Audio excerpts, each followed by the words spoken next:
Hello, Karasaki speaking. In 2007, we had a Labour government, and it was in 2007 that the UN Declaration of Indigenous Peoples' Rights was introduced into New York UN Assembly.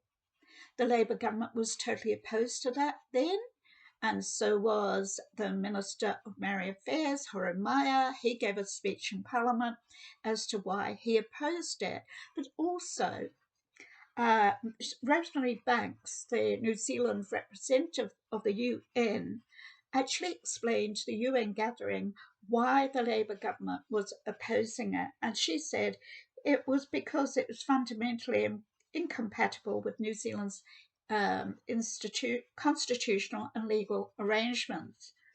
The Treaty of Waitangi and the principle of governing for the good of all people in New Zealand. And she referred to Article 26 of the UNDRIP on land and resources, referred to Article 28 and 19 on redress, and Article 32 on the right of veto over the state. Article 26, Indigenous people have the right to own, use, develop or control lands and territories they have traditionally owned, occupied or used. This meant the entire country of New Zealand was potentially caught up within the scope of Article 26 of the UNDRIP that appears to require recognition to rights of land in New Zealand. Thus, being lands legally owned by other citizens being Indigenous and non-Indigenous, and it didn't take into account land tenure, customs, traditions, etc., and the rights of others. The entire country appeared to fall under scope Article 28 of the UNDRIP. Redress and compensation. It didn't take into account land owned or occupied legitimately by others or overlapping Indigenous claims. The UN Declaration implied Indigenous people have the right of veto over democratic legislation. Rights over the Resource Management Act of New Zealand. So the rights of the resources in New Zealand. Note, right now we've got the Central Planning Committees, two or more iwi on those committees. In decision-making rights, veto, replacement of the Resource Management Act, join all the dots, people. The UN Declaration implied a different class of citizen, so a two-tier society, cultural Marxism. Indigenous people had veto rights that other citizens did not have in the Declaration.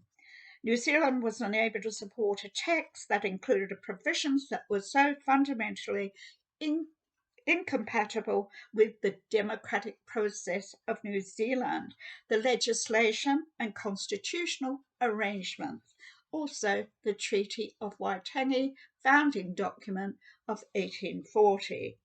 UN Declaration was explained as being an aspirational document intended to inspire rather than to have a legal effect. Note, Labour Party's stance had completely changed from 2007. That was the old Labour Party. We've now got the leftists, socialists, with Chinese characteristics of a Labour Party. Not the same one that was back in 2007. So 2010, John Keyes secretly sent Peter Sharples, co-leader of the Maori Party, over to UN Assembly in New York. No one knew about that. It was all hush-hush, secret, until Peter Sharples actually phoned from New York, saying that it had been signed. So New Zealand Herald reported the 20th of April 2010, Nats given to Maori over rights declaration. had bowed to Maori party wishes, agreed to support the highly contentious UNDRIP despite the previous Labour government issuing dire warnings that the document is fundamentally incompatible with New Zealand's constitutional and legal legislation, the legal system of New Zealand. So Peter Sharples, speaking from New York, announced signing the UNDRIP. He said this restored the mana and moral authority of Maori to speak in international forums on justice and rights. So John Keyes had backed Peter Sharples on signing a UN declaration with a proviso that would progress Maori rights in New Zealand to the current legal and constitutional framework. He knew what he was doing. That's why he kept it secret. He knew that there would be some fire going on in Parliament once they found out. So, and there was.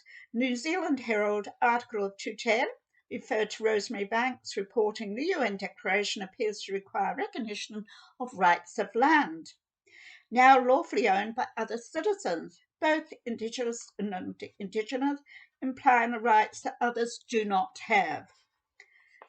She also stated that Indigenous people have rights of veto over Parliament and the resource management of New Zealand Resource Management Act, even though the UNDRIP is non-binding, it can be used in court through a judicial process as to issues relating to the Waitangi Tribunal, and it has been. New Zealand government over many years is a party to 1900 UN agreements, which are non-binding. The Universal Declaration of Human Rights is binding. When New Zealand government agrees to UN declarations and agreements, they sit in a place, a very cosy place, and it's very advantageous for the government, and it's called soft law.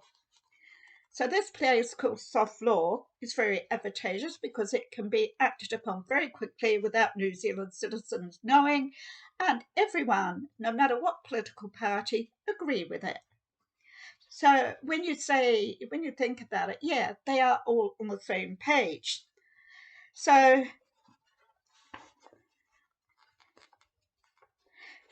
now I want to, when I'm talking about this, I'd like to relate to UN Agenda 2030 because this is a prime example of this, how this was sneakily, secretly entered into domestic policy.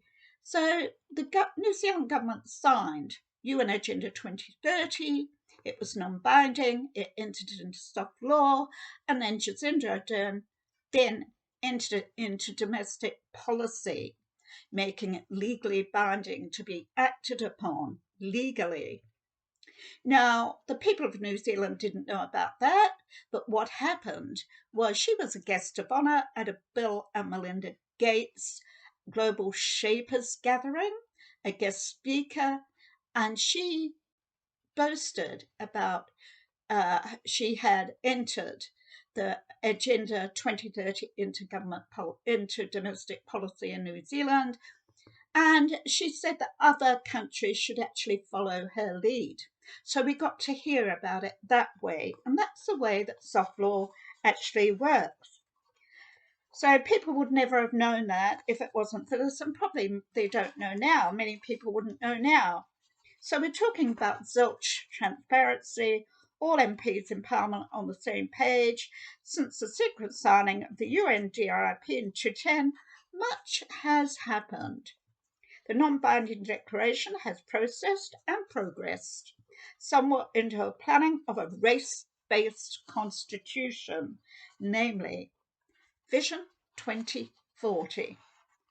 Dr. Claire Charters, the lead author of He Puapua, another secret document, a member of the steering group, produced a plan to realise, she actually created the plan, the UN Declaration of Rights for Indigenous People. A conference was held at Auckland University between 21st November and the 23rd of November 2022.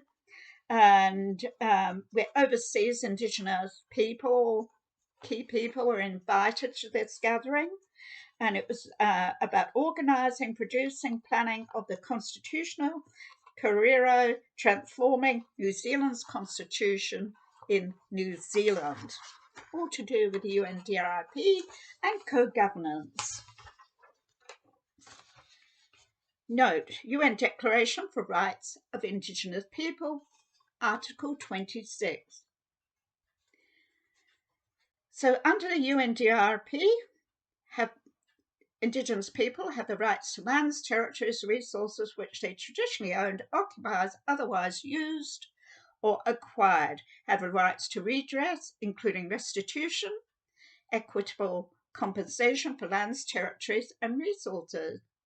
Article 32, states shall consult and cooperate in good faith with Indigenous peoples concerned with their own representation institutions in order to obtain their free informed consent prior to approval of any project affecting the lands, territories, and other resources in New Zealand in connection with development, utilisation, exploitation of mineral, water, and other resources. So the incompatibility with New Zealand's constitution and legal arrangements.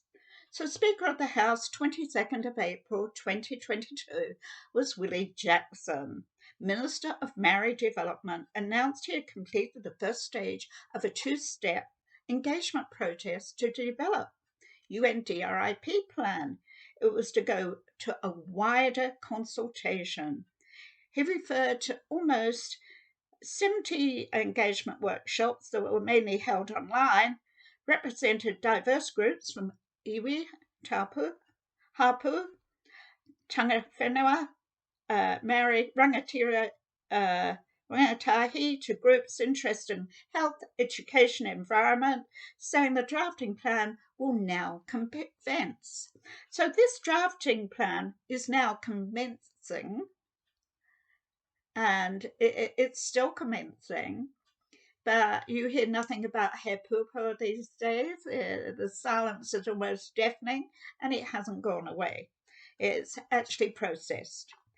So Jackson said, already a lot of mahi is happening across government that's consistent with the UN Declaration. The planned roadmap of actions are steadily working towards a measure of progress. Now, the UNDRIP is non-binding until entered into domestic policy. So has it been entered? I know they are using it through the judicial, which other UN agreements have been used that are non-binding. So there's already a lot of mahi that's going on across the government.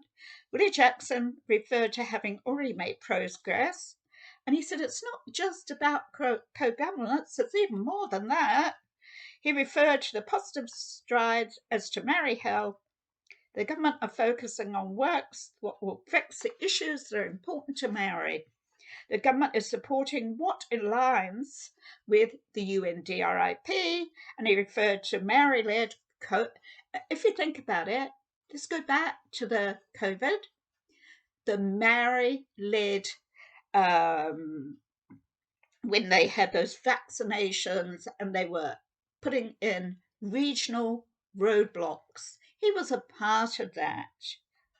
So the government working in partnership plan as the implementation of the UN Declaration for Rights of Indigenous People. That's a partnership. And that those roadblocks up north, that was all part of it. This includes a broad range of rights, freedom that commit to improving Maori outcomes, developing a declaration plan to measure the partnership process in addressing Indigenous rights. There is much more to share on this, and I will share that in my following video, which is video number 2 on this, because there's a lot more to share. And on that video, you will find the valuable links to the information I give you. So please, people, go to video number 2, which is already online on my website. And please share. Thank you. Wake up New Zealand.